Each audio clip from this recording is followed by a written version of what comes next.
13-year-old Amy McNeil had her whole life ahead of her. But when she was kidnapped on her way to school, her future was in peril. The first call her terrified parents made was to the FBI. They hoped that the combined experience of agents and local law enforcement would flesh out the kidnappers before they took her life.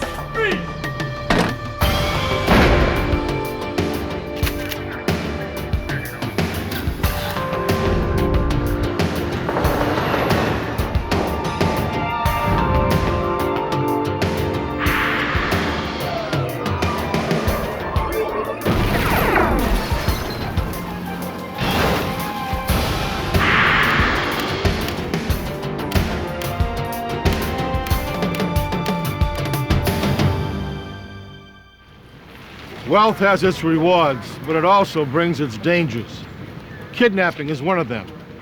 No ordeal is more horrifying for a family than to have a child taken.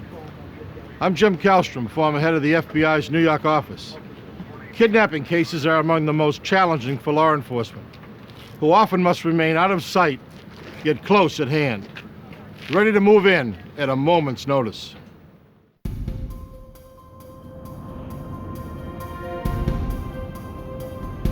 About 20 miles south of Fort Worth, Texas, lies Alvarado, a small town in rural Johnson County. A few wealthy residents found Alvarado a safe haven away from the state's urban centers. The McNeils were among them. They lived as one of the area's most prominent families, partly from the return that Mr. McNeil made by selling an early design of the handheld calculator. At 7:15 a.m. on Friday, January 11th, 1985, they began their day having breakfast together, as was their usual routine. Amy! Afterwards, their teenage son would drive himself and his 13-year-old sister, Amy, to school. Hi, darling. Please be careful out there today. Come on, come on, come on. Bye, Amy. On the way, Amy and her brothers stopped to pick up their cousin as well. He and his family lived in a separate house on the McNeil estate.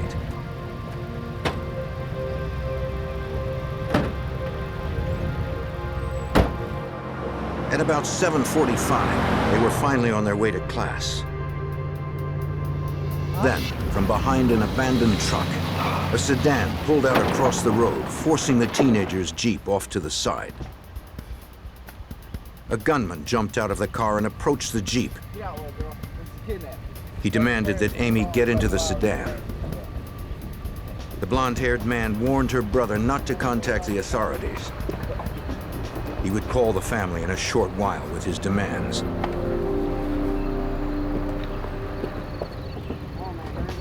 Instinctively, the teenager started to get out to help his sister. Leave and go home, boy! But the kidnappers threatened to kill him and his sister if he tried to follow them. As they raced off with the 13-year-old, the teenagers couldn't make out the license plate. In a matter of seconds, the girl was gone. They turned around and sped home. The boys told the McNeils what had happened and repeated the kidnappers' warning not to contact the authorities. They pulled us over and they had guns. And then if you told the police that they kill her. Mr. McNeil ignored the demand and called the FBI field office in nearby Fort Worth. Give me the FBI. Former FBI Special Agent Clint Brown, a 30-year veteran, understood that when a kidnapping occurs, every second counts. Hello, this is Clint Brown. I worked many kidnapping cases, and in not a single case did the subject get away with it. The number one goal in all cases like this is the safe return of the victim. All activities, all actions are all geared toward not doing anything to endanger the safety of the person who's been kidnapped. The FBI's first task was to set up a recorder on the family's phone. By capturing the kidnapper's voice, they hoped to identify him or the place he was calling from. The FBI also informed the local phone company to be prepared to trace any incoming calls. Agents instructed the father on how to handle the call. He needed to insist on proof from the kidnappers that his daughter was still alive. Expect a call to come in today. So you probably want to look for The fact that they had worn no disguises disturbed former Johnson County Sheriff Eddie Boggs, who called in the Texas Rangers moments after he arrived. The kidnappers hadn't tried to conceal who they were at all. They just, as we call it, they just barefaced them, just no mask, no disguises, anything. That means there's not going to be a victim around to tell who they are, what they look like. They're going to kill them. Uncovering the kidnappers' identities might prevent that. Using an identikit that included hundreds of facial features, investigators worked with Amy's brother and cousin, building a composite of the man who held the shotgun. The teenagers had never seen the man with the stringy blonde hair before. They also provided a description of the kidnapper's car. It seems like the people who engage in this are people of questionable and limited mental capacity, and very often they have, I guess what you might say, delusions based on drug use. Very often, you know, the need to get money to promote their drug habits or what drives them, and so we have that being a motive for the kidnappings very much, and that certainly impairs their ability to think or plan or pull this off successfully. At 10 a.m., over 2 hours after Amy had been abducted, the phone finally rang. Hello? It was one of her kidnappers. Yeah. Did your son tell you I had your daughter? The man demanded a $100,000 ransom. Yeah. Half was to be in $100 bills, the other half in smaller denominations. Half of the 100, half 50. None of it could be sequenced. I need some As time. instructed, Amy's father pleaded to speak to his daughter, but the kidnapper refused. Her captor insisted Amy was still alive and that her father could speak to her. When the man called back to say where to drop the ransom, Talk to her. he added that if the family called the FBI, they would never see Amy again. The call lasted less than a minute, not long enough to establish a trace for the technology of 1985. Agents played back the recording, listening for any background noise that might reveal the location. None of it in American order. Nah, I've heard that voice before. They figured the call was likely made from a payphone since they could hear wind and traffic noise. But they heard nothing more specific. Yes, sir. And no one in the family recognized the kidnapper's voice. Though Amy's family was wealthy, her father did not have $100,000 in cash available since most of his assets were tied up in investments. He called his associates to fly in on chartered planes with whatever cash they were able to withdraw. The next call they received was not the one retired Sheriff Eddie Boggs had hoped for. The press had learned of the kidnapping from one of McNeil's neighbors. I got a call from my chief deputy, and he said that he has all sorts of media representatives out there wanting a story. They knew that there had been a kidnapping, there had been a ransom demand. They demanded to talk to somebody about the story and that they were going to go on the air with it. If the kidnappers discovered that law enforcement was involved, they would likely dispose of Amy before the ransom was delivered. Investigators discussed what they should do next as precious minutes ticked by. The FBI instructed the family and the Johnson County Sheriff on how to proceed. And the FBI said, well, here's what you do. You have your chief deputy call each one of the reporters in, ask him for his ID, ask him who is the very top man at his station that he can talk to, and then tell that top man, we're not going to confirm whether or not you have a story, but if you do have a story and you run it, you could possibly cost the life of a little girl. Every local press agency agreed not to run the story until notified by the sheriff. Just before 1 o'clock in the afternoon, the phone rang again. Hello? Yeah, I'm the guy who's got your daughter. It was the same man who had called earlier. On a separate line, an agent contacted the chief of security at the local phone company, who was standing by, hoping to trace the call. Yeah. He trapped the number Yeah, and began to work on that track right its now. origin. Yeah. Yeah.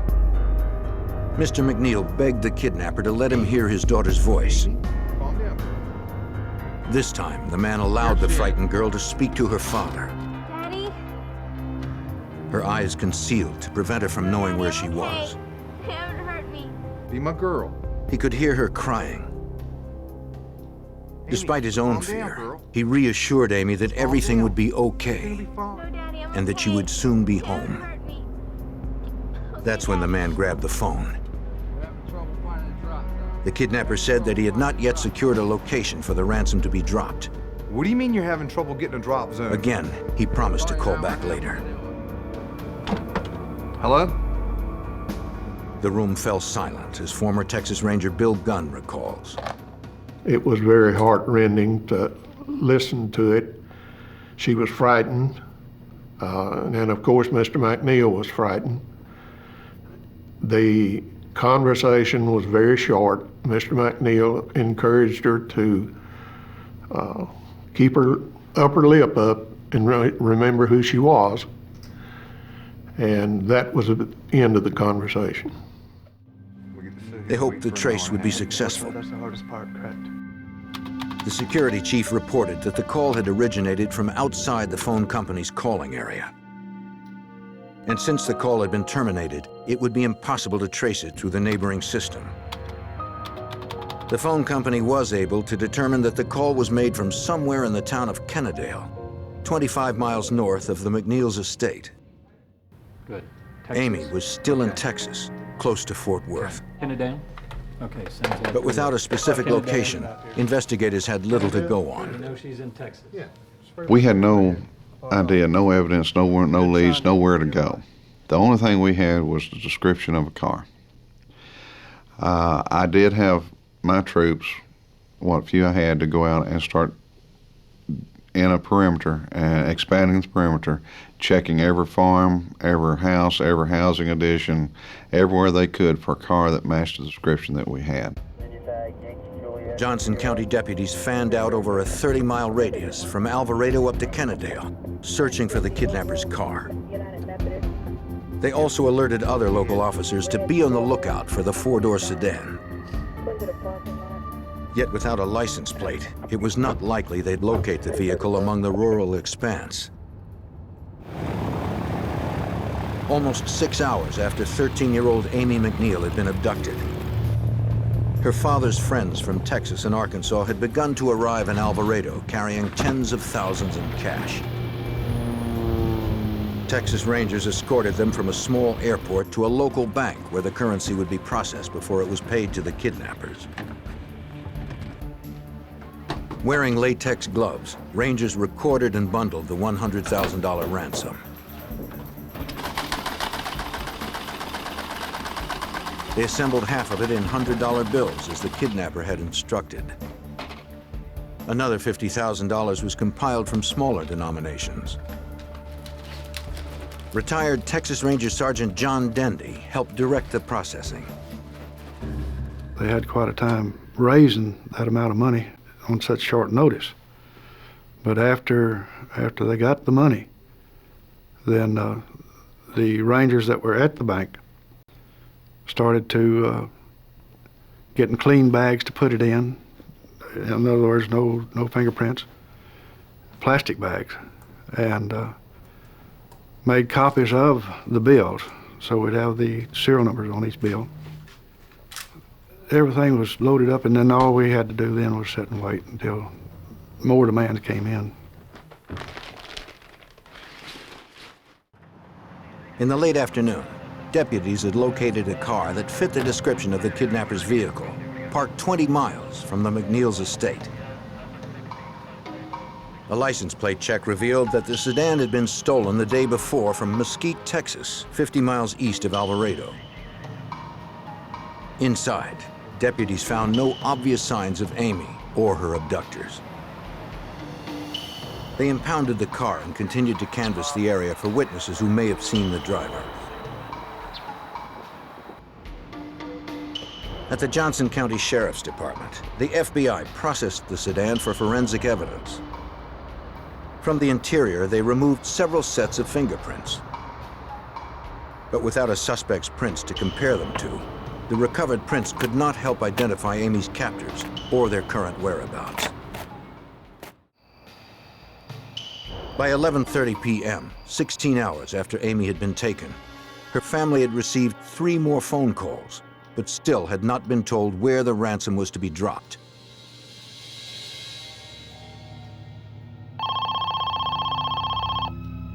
They hoped this would be the call that could secure Amy's release. Hello? It was the same man who had called earlier. Yeah? Once again, the phone company initiated a trace. Yeah, I'm working on it right now. Amy's father told the kidnapper that he had the $100,000 prepared as the man had requested. No, I don't want to do this tomorrow. But the caller said that it was too late. Alright, The ransom drop he had in mind was at least 200 miles away from Alvarado. There's the gas station. No. By the time Mr. McNeil reached the location, it would be light, too risky for the kidnapper to take a chance on being seen. No, I don't. The father pleaded to make the exchange tonight. No, I can't wait till tomorrow. Be there. The man I'll be refused. calling you at 7 o'clock. He said he'd call back tomorrow to make the arrangements. We didn't think they would let us have her back alive, you know, in good shape. We had no idea what they'd done to her in this period of time that they'd had her. Agents waited for word to see if the trace had been successful. Yeah. No, it wasn't long enough. It had not. No. Couldn't get a trace. Once again, the phone company had failed to secure the kidnapper's location. All right, thanks. Investigators could only hope that 13-year-old Amy McNeil would survive the night and eventually be reunited with her parents. By 5 p.m. on Saturday, January 12, 1985, a day and a half had passed since 13-year-old Amy McNeil had been kidnapped on her way to school in Alvarado, Texas. One of several unidentified kidnappers had called Amy's wealthy family 7 times. He demanded $100,000 in unsequenced currency, but had not told the McNeils where to drop the ransom. Though the kidnapper had also warned Amy's family not to call the FBI, Mr. McNeil had done so and was joined by several agents, a dozen Texas Rangers, and the Johnson County Sheriff's Department. Her abductors had promised to call again at 5 p.m. with the location of the ransom exchange and to confirm that Amy remained unharmed. Despite the agonizing wait, former Special Agent Clint Brown and his team wasted no time in preparing. When the instructions were anticipated, a plan was devised to deliver the ransom money with Mr. McNeil driving the car and carrying the money himself for delivery, so that anybody would see the car. It was the limousine that he had. They would assume he was in the car by himself. Actually concealed in the car would be 2 FBI agents. The agents also outfitted Mr. McNeil with a mini cassette device to record any conversations he may have with the kidnappers if they should approach his limousine. The interior of the car would be wired as well, and the 2 concealed agents would be heavily armed. At 5:10 p.m., the kidnapper called again.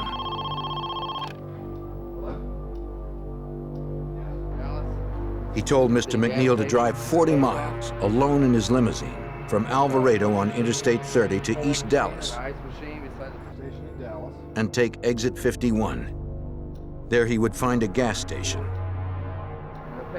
The father was to be there by 7 p.m. in order to receive further instructions on the payphone by the vending machine. Mr. McNeil spoke to Amy briefly before her abductor disconnected. She was scared, but unharmed. The call was too brief to be traced. As planned, a contingent of FBI, Texas Rangers, and Johnson County personnel would follow McNeil's car at a distance. The team would be fully equipped, as retired Texas Ranger Bill Gunn remembers. We got all of the assets available, tracking devices, aircraft. We had a tracking device on Mr. McNeil's car, so that if we lost contact with it on the ground, both aircraft could receive it. Amy's father promised his wife that he wouldn't come home without their daughter. He was fitted with body armor and provided with a sidearm in the event the kidnappers attacked him. The two agents with him would be armed with shotguns and semi-automatic pistols. They checked their radios to make sure they could be heard by the follow team. You guys okay back there? Check 1, check 2. Retired FBI Special Agent Rod Kicklighter was assigned to ride in the limousine and advise the concerned father. I recall one of our main instructions to him was not to let himself be taken hostage. And we talked through that quite a bit.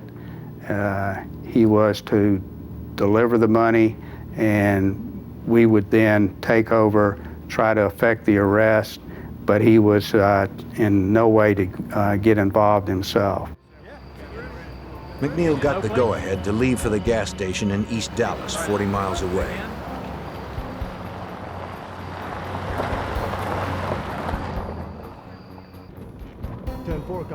When the limo had reached about a mile, the agent instructed the others to follow.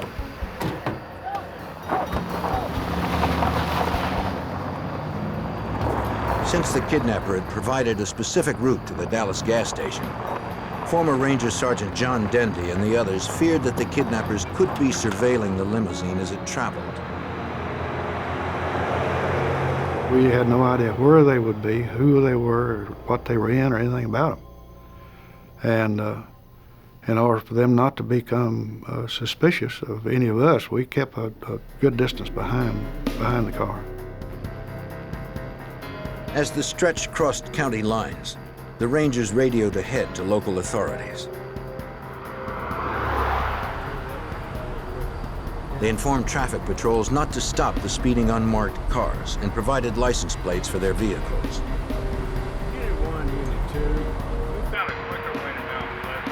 Several units raced ahead to set up surveillance at the service station in East Dallas. While most maintained an outside perimeter, one team held a distant view of the payphone. They stood by, ready to act, in the event that the kidnappers revealed themselves or their 13-year-old hostage.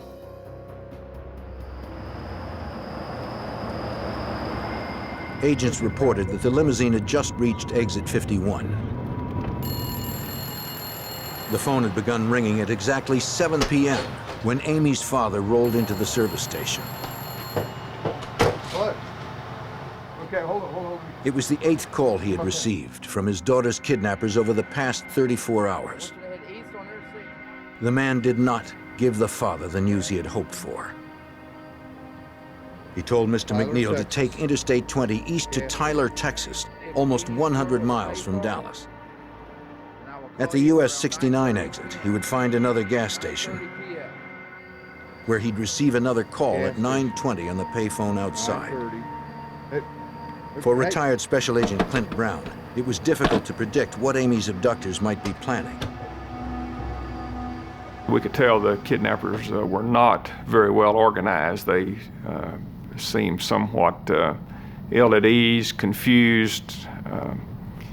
Some of their plans seemed to change. They didn't seem to have a clear idea of where the money was to be delivered, and so they even appeared to be stalling at times, trying to formulate a workable plan that they thought they could use. So it did not appear that they had thought this out very well at all. At the second gas station in Tyler, Amy's father was directed to drive to a third one in Longview, 40 miles further east, by 11 p.m.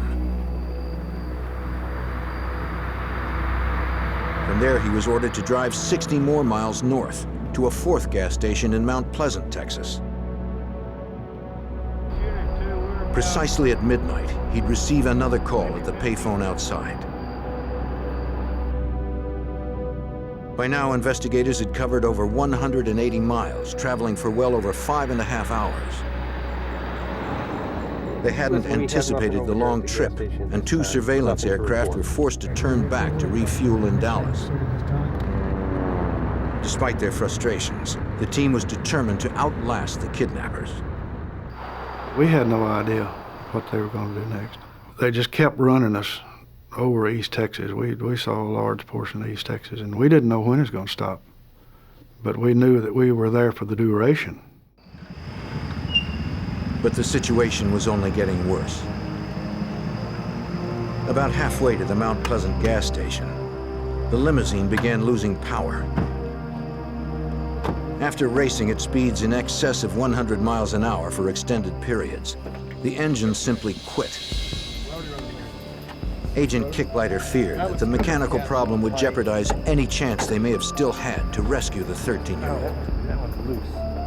We're all getting a little tense and excited and worried that we're not going to get to the drop site and that we're not going to be able to get Amy back. Dozens of miles away, at the gas station in Mount Pleasant, 2 camouflaged Texas Ranger snipers had been deployed to surveil the payphone. At midnight, it began to ring. Mr. McNeil was the only one who could answer. But he missed the call. At midnight on January 13th, 1985, just outside Mount Pleasant, Texas, 2 FBI agents and the wealthy father of a kidnapped 13-year-old girl worked frantically to repair a limousine's engine.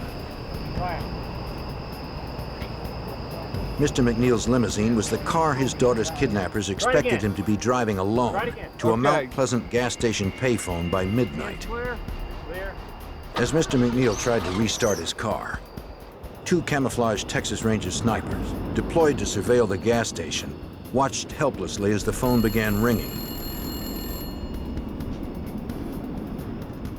Mr. McNeil was the only one who could answer, but he missed the call for the final location of the $100,000 ransom exchange. Patrolling the desolate roads around the gas station in Mount Pleasant, the support team was informed that Mr. McNeil had finally found his car's difficulty, according to former FBI Special Agent Clint Brown. The car that Mr. McNeil was riding in began to develop electrical problems.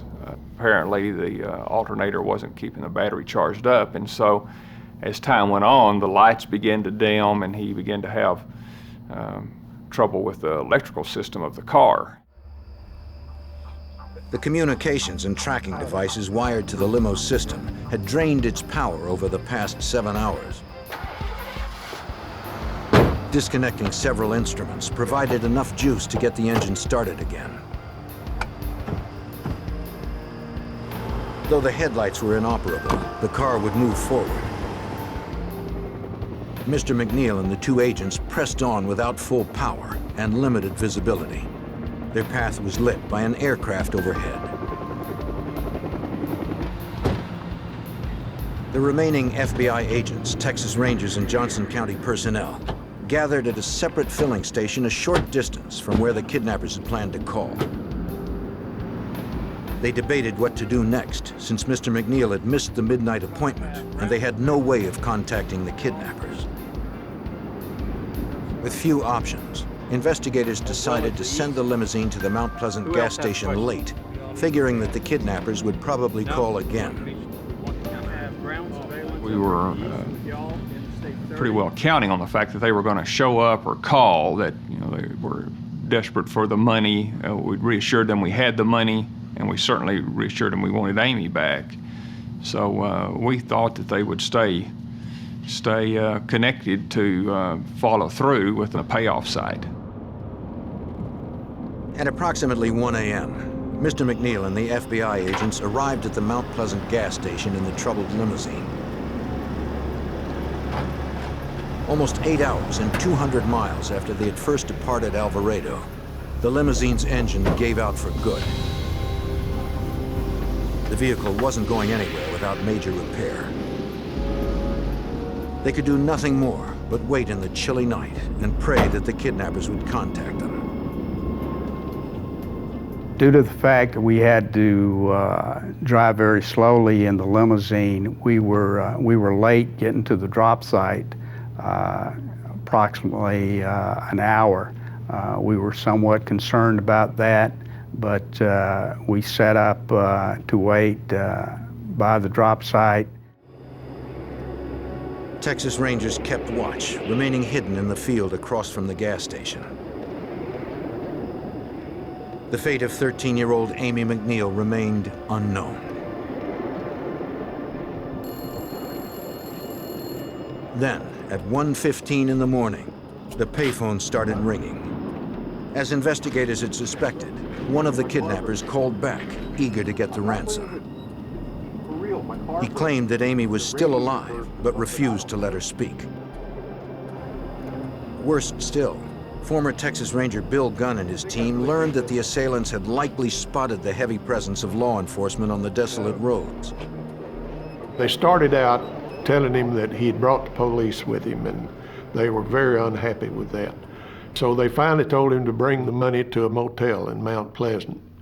And at that time, he informed the man, the kidnapper, that he could not move the vehicle again. It was dead.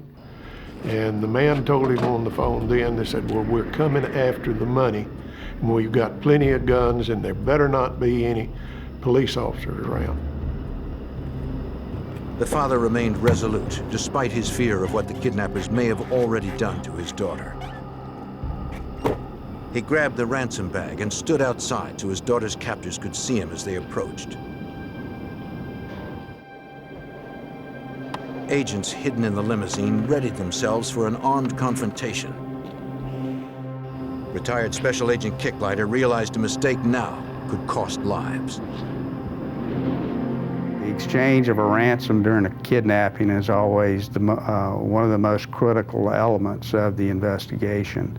In this case, you don't want someone else to be hurt or taken hostage and be another victim of a kidnapping. Hours passed in the cold January night. The Rangers stayed alert, protecting against an ambush.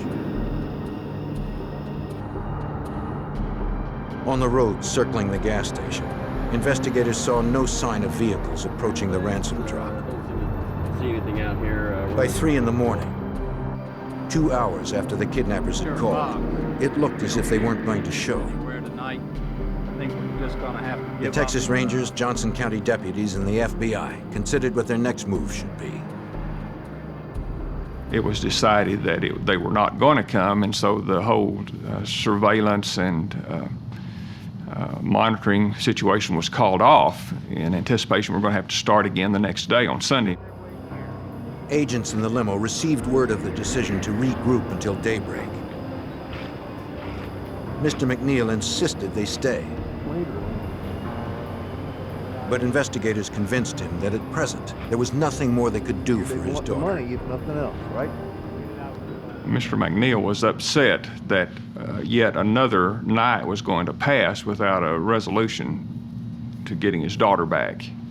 He had done everything that they had told him to do, so there was a great deal of disappointment. A car came by to pick up McNeil and the agents.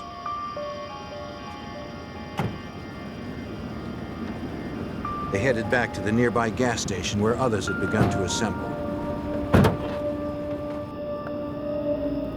The two Rangers, hiding in the field for the past 3 hours, moved toward the street where the sheriff was to meet them in a separate van.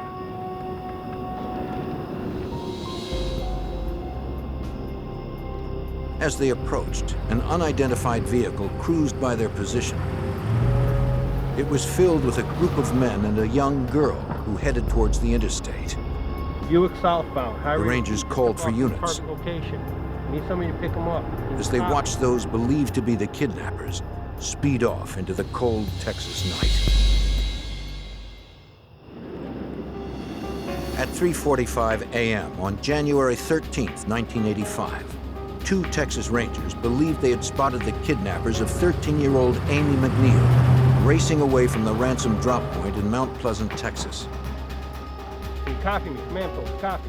They alerted all available units in the area. High rate of speed. En route to collect the Rangers, the Johnson County Sheriff heard their call and saw the suspicious vehicle on the highway. He gave chase, but the sedan easily pulled away from the lumbering van that former Sheriff Eddie Boggs was driving. My van being as slow as it was, they outran me like I was standing still. There wasn't any way I could keep up even within sight of what was going on, because that chase was going over 100 miles an hour, and it was unbelievable. Despite his best efforts, the sheriff lost the car and returned to the makeshift command post to provide a detailed account. Amy's life was now in even greater jeopardy since there was no question the kidnappers knew law enforcement was in the area. Then a call came in from the remaining aircraft. The pilot had spotted the vehicle, and investigators still on the road had resumed the chase. Former Texas Ranger Bill Gunn recalls that the suspects were speeding west on Interstate 30. But at that time, the rest of us had gotten involved, and we were in pursuit of the vehicle. And we continued at a high-speed chase down Interstate 30, which would have been a direction going toward Dallas, and to a small community in another county. 10 minutes later, Texas Rangers, sheriff deputies, and the FBI fell into line.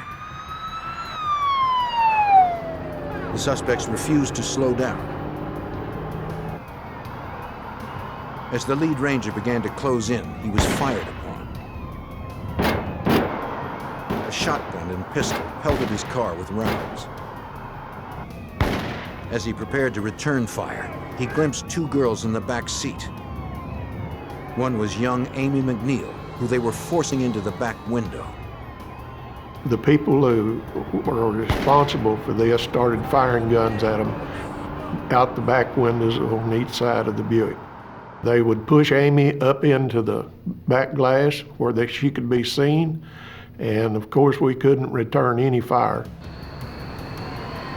Construction narrowed the interstate to 1 lane, but the suspects did not slow. Shots hit the grill of the lead car. Slugs pierced the carburetor, forcing the Ranger to stop.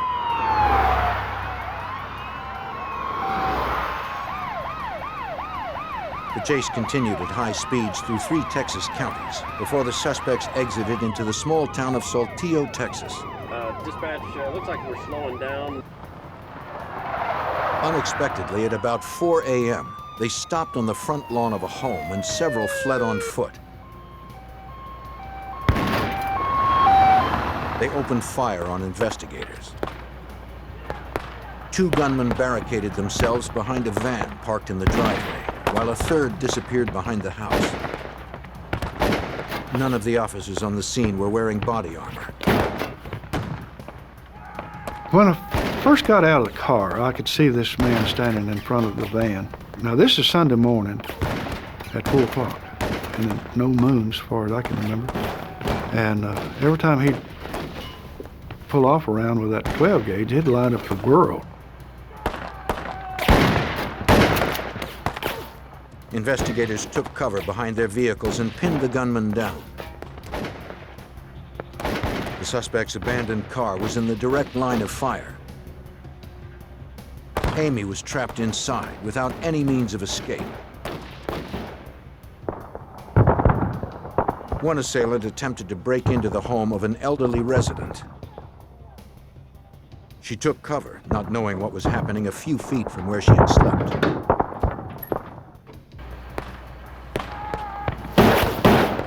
As the firefight raged on, investigators knew that they had to somehow get to Amy McNeil before it was too late. At 4 a.m. on January 13th, 1985, the FBI, Texas Rangers, and Johnson County sheriffs exchanged gunfire with the kidnappers of 13-year-old Amy McNeil. After being held for almost 2 days, Amy remained trapped inside her captor's vehicle with a female assailant on the front lawn of a farmhouse in Saltillo, Texas. Ranger Sergeant John Dendy was one of several who braved the hail of bullets.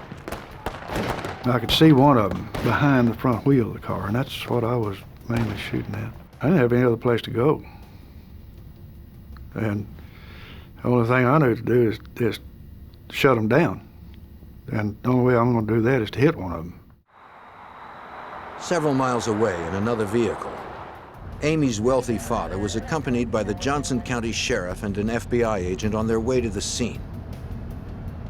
They could do nothing more but hope and pray that the 13-year-old would survive the battle. Hopefully here, go ahead. As the shooting continued, a Johnson County Sheriff's deputy moved towards the suspect's car, as Ranger Bill Gunn recalls. One deputy sheriff ran from the vehicle that he arrived in over to the kidnapper's vehicle, and she asked him if he was a police officer, and he said, "Yes, ma'am," and she just really grabbed hold of him then and hung on. The deputy handed the frightened girl to a ranger who took her out of harm's way. They ran back to the road where more backup arrived. After 44 hours in captivity, 13-year-old Amy McNeil was finally safe. The ranger needed to contact the other investigators and to tell her father the good news. Retired FBI Special Agent Rod Kicklighter was in the vehicle as the ranger's call came through. It seemed like hours before we finally got the confirmation that Amy was safe. I recall Mr. McNeil beating me about the head and shoulders about Amy being safe and they've got her, and he was ecstatic, as were we all. Hold your fire! Hold your fire! While Amy was headed to meet her father, the shooting had subsided. The gunmen had both been wounded. Investigators held their weapons on them, not sure if the suspect still had ammunition. Then, out of the shadows, a third gunman emerged. Freeze! Get out! Get on your knees! Get on your knees! Drop the weapon! Realizing that escape was impossible, he surrendered. From inside the kidnapper's car, investigators cuffed the female suspect and a fourth man who had remained there during the shootout. Rangers confirmed with Amy that all the kidnappers were now in custody. On a deserted highway a mile away, Amy ran towards the waiting van that held Mr. McNeil. Dad! Dad! Former Special Agent Clint Brown watched the reunion between father and daughter. Everybody was pretty emotional. You know, we all had kids and daughters and such, so we were pretty emotional just watching that reunion, and everyone was so happy that it had turned out so well that we all shared in that excitement and joy of her being recovered safely. No one but the suspects had been hit by gunfire. Both were ex-convicts and high on methamphetamine at the time of the shooting. The elderly resident was also examined. She had survived the ordeal with only frayed nerves. A license plate check on the kidnapper's car revealed that it had been stolen in Dallas the day before. Investigators also figured out why the suspects had stopped their vehicle when they had. We never could understand why they turned in at this particular house, but we found out later they'd run out of gasoline. 34-year-old James Foote, who had made the initial ransom calls, had previously worked for Mr. McNeil and had hatched the plan to kidnap Amy. For using a weapon in the commission of the crime, he was convicted of aggravated kidnapping and attempted murder and was sentenced to life in prison. 27-year-old Michael Mills, who had made the remaining calls, was likewise convicted of aggravated kidnapping and attempted murder, receiving life. The other assailants, 21-year-old Daniel Neckar Jr. and 21-year-old Thomas Barnes, were convicted of the same charges and also sentenced to life. The 18-year-old woman who was with them was charged as the men were. She had only met James Foote a few days earlier before the kidnapping had occurred. The woman was scared when the men brought the 13-year-old into the house, but stayed to prevent Amy from being abused by them. Amy later confirmed that the 18-year-old had protected her, according to retired Johnson County Sheriff Eddie Boggs. She was only given a 10-year probated sentence per Amy's request. The female accomplice really didn't know what she was getting into at the time whenever she joined them, because they had already been using dope for several days steady before she got involved in it. And it was just she got involved in something she couldn't get out of. 6 months later, on July 4th, 1985, Foote was transferred from the state penitentiary to the Johnson County Jail to face additional charges. Authorities had traced the weapons he used in the kidnapping to the armed home invasion of a Dallas man. Foote was also indicted in Arlington, where he had attempted to kidnap the child of a wealthy developer days before he took Amy. Outside, in the blistering Texas summer, the prison guard agreed to retrieve a water hose to cool down the inmates. When he left, Foote climbed over the 8-foot fence. He made it under the barbed wire. Seconds later, the kidnapper disappeared into the nearby woods. That evening, the Johnson County Sheriff faced the difficult task of informing Mr. McNeil that his daughter's kidnapper had escaped to where no one knew. Deputies would be stationed outside the McNeil home as long as Foote remained at large, fearing that the convict might seek vengeance on the family. Mr. McNeil immediately offered a reward for any information leading to Foote's recapture. A few days later, a call came in to Sheriff Boggs that seemed promising. James Foote had a cousin that lived up close to Paris, Texas, that called in and said that he knew where he was and had been in contact with him. And that cousin also had some criminal charges pending on him and was willing to make a deal. Okay, guys, we're going to be entering. Foote had been hiding in the cousin's Paris, Texas home, 170 miles northwest of the prison. Gain access to the property. Johnson County deputies prepared for the assault of the single-story dwelling. Over here. This is your living room area. They readied themselves for another armed confrontation. As promised, the cousin made certain that Foote was inside at home for the arrest to take place. Deputy Sheriff, freeze! Get your hands up and see your This hands. time, there would be no shootout. Sheriff deputies captured Foote without incident. He was returned to prison, where Foote will spend the rest of his life. At the state capitol in Austin, Texas, retired Ranger Sergeant John Dendy was among those who received commendation in recognition for the successful conclusion to the case. Going to Austin, talking to the governor, getting a commendation.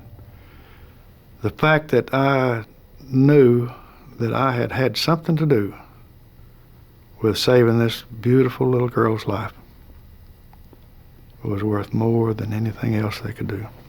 That made everything worthwhile.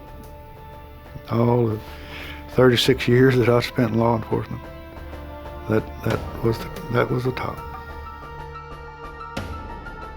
Because law enforcement responded quickly and did not relent, Amy McNeil was reunited with her family and friends, thankful for the determined officers and agents who answered the call.